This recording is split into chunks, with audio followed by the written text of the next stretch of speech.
You want to start running, but the information you see online is too overwhelming. From shoes, vests, gel packs, socks, to pace, distance, tracking, intervals, etc. All this information can be confusing and counterproductive if you're just starting out. So this is my little guide for beginner runners from a beginner runner.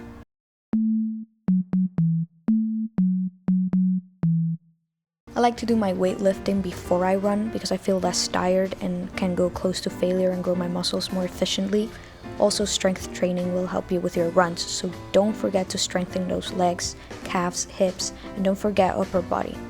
I like to divide my runs into 3 phases. So your pre-run, your actual run, and then your post-run.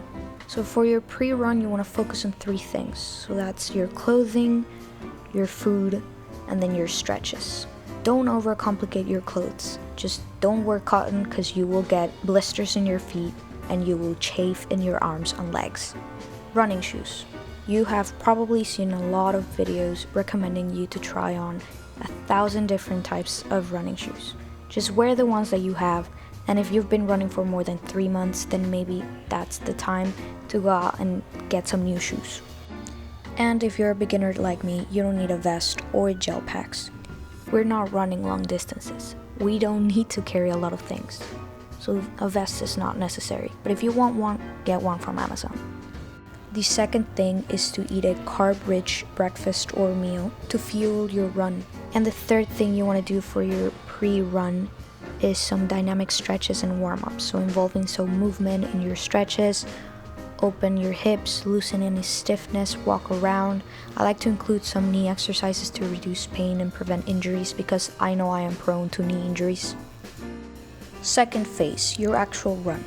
Start small. I started by only increasing my walks from 3 kilometers to 5 kilometers. I tend to like to walk outside, but it was hard to record, so that's why I recorded on a treadmill. Focus on time or distance, but not both yet.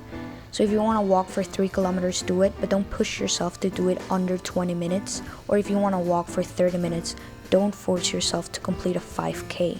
After a week of increasing my distances, I started speed walking. Like still not jogging or running, just speed walking at a pace of around 9:50, so that's 9 minutes 50 seconds per kilometer. Your pace means the time that it takes you to complete a kilometer or mile depending on which system that you use. I use kilometers. And then I started improving my pace slowly. After 3 weeks, I finally felt prepared to do some running, so I started walking for 2 kilometers to warm up, and then I jogged for 2 kilometers straight with a slow pace of 7 minutes per kilometer and finished with a 1 kilometer walk. I think I showed something like this in a previous video in which I celebrated jogging for the first time for 2 kilometers straight.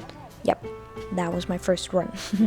It is important that you know that everyone is different, so what is difficult for me might not be difficult for you and vice versa. So start with what is easy for you. If that is running for 10 seconds slowly and then walking for 30, or maybe running for a minute and then walking for 2 minutes.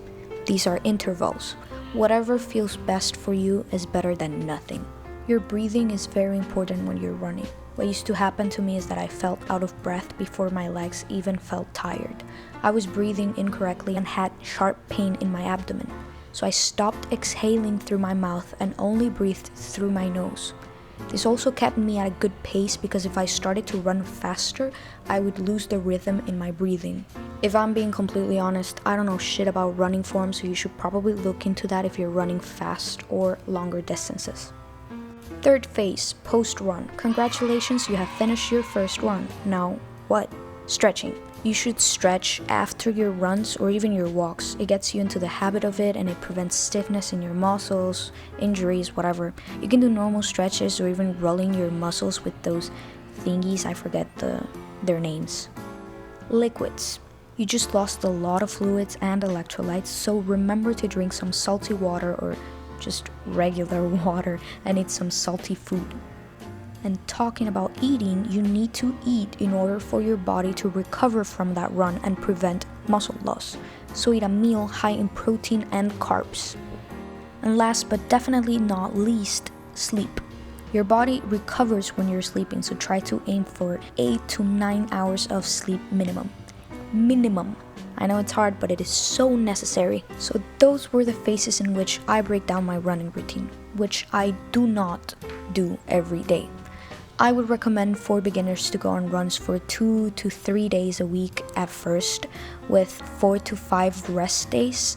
And with that I mean, like, I weight lift Monday to Saturday, so legs, push, pull, rest, and I walk 5 kilometers every day.